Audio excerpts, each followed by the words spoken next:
Hey, first grade, let's read a story today. This is called Windy Weather.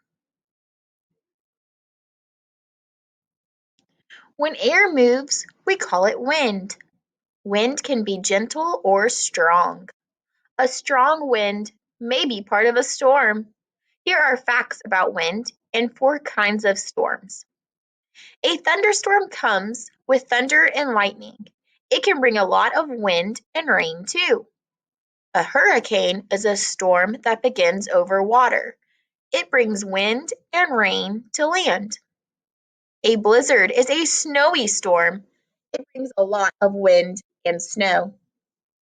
A tornado is a spinning storm. It carries strong winds across land. Great job listening, friends.